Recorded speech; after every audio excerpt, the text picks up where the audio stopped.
Tapi kamu harus janji satu hal, jangan pernah lari kabur dari masalahmu. Jangan lari dari Bapak. Apapun kesulitanmu, kita hadapi bareng. Sekarang, Bapak fokus cari solusi buat masalah kamu. Iya, Pak. Saya janji, Pak.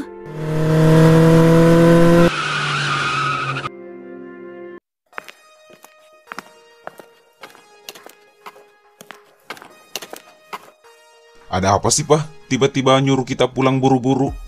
Ada apa sebenarnya? Iya, Pak. Dari nada suara Bapak di telepon aja udah kedengaran serius banget. Jangan bilang ada masalah besar di rumah ini. Bapak memang sengaja panggil kalian pulang lebih cepat. Karena ada hal yang penting yang harus kalian tahu. Dan harus kita selesaikan. Apa sih, Pak? Jangan bikin kami penasaran gini. Ini soal adik kalian. Soal Dea. Dia sedang hamil. Hah? Hamil? Dia hamil? Gimana bisa, Pak? Siapa ayah dari anak itu, Pak? Jangan bilang kalau si Fadil ayahnya. Ya, siapa lagi kalau bukan Fadil? Ah, kampret. Saya nggak bakal diam aja, Pak. Saya mau samperin dia sekarang juga. Saya mau dengar penjelasan dari mulutnya langsung. Nggak bisa seenaknya. Dia bikin malu keluarga ini. Sudah, cukup. Kalian jangan langsung menghakimi adik kalian. Bapak tahu kalian marah, Bapak pun kecewa. Tapi sekarang dia butuh kita untuk tetap tenang. Kalau kita menghadapi dengan emosi, ini bakal lebih kacau. Tapi, Pak, Tidak ada kata tapi. Kalau kalian datang ke kamarnya dengan emosi, kalian cuma bikin dia makin takut dan stres. Itu bukan solusi. Terus kita harus gimana, Pak? Kalau sudah begini. Bapak minta satu hal. Kalian berdua jangan tinggalin rumah dulu. Jaga dia. Pastikan dia nggak kemana-mana dan tetap tenang. Jangan sampai dia kabur lagi. Karena merasa nggak tenang di rumah. Bapak harus pergi ketemu sahabat saya. Minta bantuan dan solusi untuk cari jalan keluar masalah ini. Jujur, Bapak udah nggak tahu harus hadapnya kayak gimana. berarti benar-benar percaya sama kita ya, bisa jagain dia. Kalian kakaknya.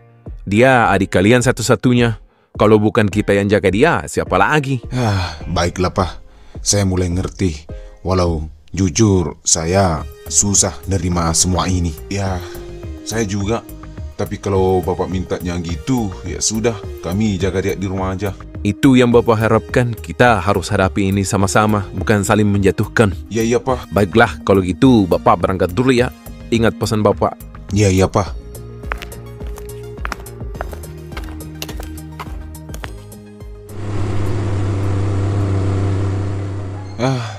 Saya masih nggak habis pikir, Baut. Itu semua gara-gara si Fadil. Kalau bukan karena dia nggak bakal kayak gini.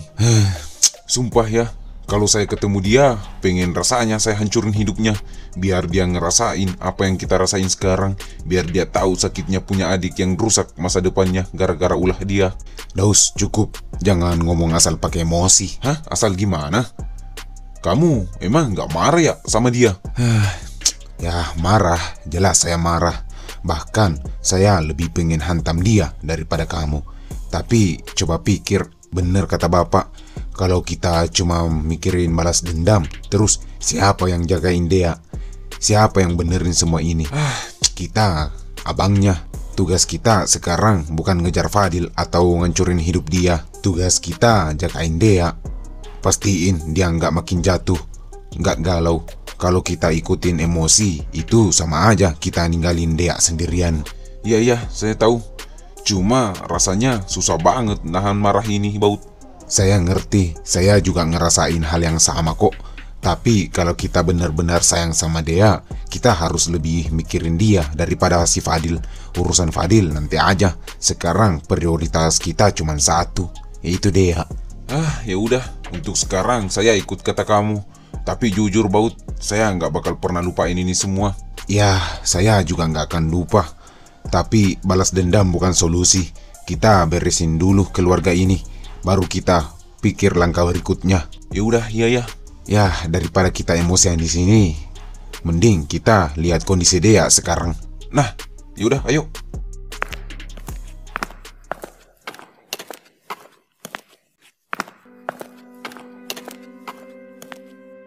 Aduh, dia, kamu kenapa? Kenapa kamu bisa sampai kayak gini? Saya minta maaf, Bang. Saya tahu saya bikin malu kalian semua.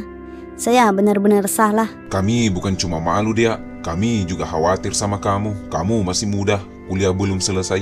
Terus sekarang kamu harus hadapi ini semua. Bapak udah cerita semua kok. Jujur aja, tadi saya sama Daus mau marah besar ke kamu. Wah, terima kasih udah nggak marah. Ini sungguh buat dia terharu. Karena dia tahu kalian orangnya emosian. Saya tahu saya nyakitin ayah. Kalian juga. Dengar ya dia, kami memang kecewa. Tapi bagaimanapun kamu tetap adik kami. Jadi jangan pernah berpikir kami bakal ninggalin kamu. Sekarang yang paling penting, kamu harus jujur sama kami. Kamu kuat nggak jalanin ini? Saya takut bang. Saya nggak tahu harus gimana lagi ke depannya. Makanya kamu nggak boleh sendirian. Bapak lagi cari bantuan ke sahabatnya. Dan kami berdua disuruh jagain kamu. Jadi apapun yang terjadi, jangan kabur dari masalah ini. Kita hadapin sama-sama. Iya, mulai sekarang nggak ada lagi rahasia. Apapun yang kamu rasain, bilang ke kami. Kami bakal ada di sini kok. Makasih ya bang. Makasih udah mau tetap ada buat saya.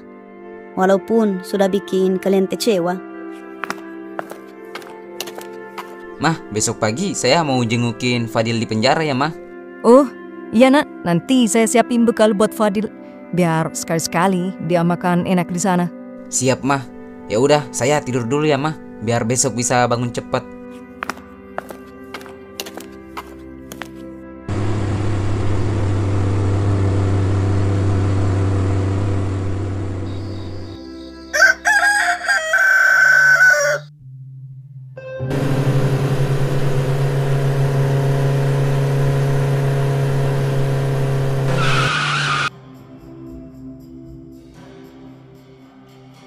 Fadil, saya ada kabar penting nih.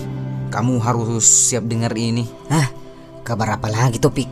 Mukamu kok serius banget gitu? Pasti ini tentang Dea ya? Ada apa sama dia? Iya, Pak Antoni sudah tahu Fadil. Dia tahu kalau dia hamil. Dan dia juga tahu kalau kamu bapaknya. Hah? Apa Topik? Kamu serius? Gimana bisa dia tahu? Waduh, gimana ini?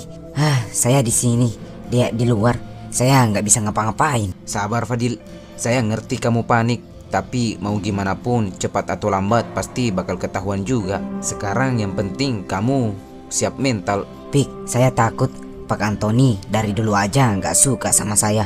Apalagi sekarang dia tahu kalau saya bikin anaknya hamil. Dia pasti makin benci. Justru itu Fadil, kamu jangan mikirin benci atau tidaknya dulu. Kamu harus siap tanggung jawab. Apapun keputusan Pak Antoni nanti, kamu harus hadapi, jangan lari. Tapi gimana saya bisa bertanggung jawab kalau saya masih di sini? Saya nggak bisa jagain Dea, saya nggak bisa ngapa-ngapain. Ingat Fadil, sekarang tanggung jawabmu bukan cuma soal ada di samping Dea. Tanggung jawab itu juga soal sikap. Pak Antoni pasti mau lihat keseriusan kamu, walau kamu masih di penjara. Tunjukin kalau kamu nggak lari dari masalah. Saya takut Topik. Saya nggak mau ninggalin Dea. Saya nggak mau anak saya lahir tanpa saya siapin apa-apa. Nah, itu semangat yang saya maksud. Jangan takut berlebihan. Percaya aja. Kalau kamu tulus, nanti pasti ada jalan keluar. Yang penting kamu siap Fadil. Jangan ulangin kesalahan. Buktikan kalau kamu bisa jadi ayah yang bertanggung jawab. Iya Topik. Saya bakal siap. Apapun yang Pak Antoni putusin, saya bakal hadapi. Bagus, itu yang saya mau dengar dari kamu.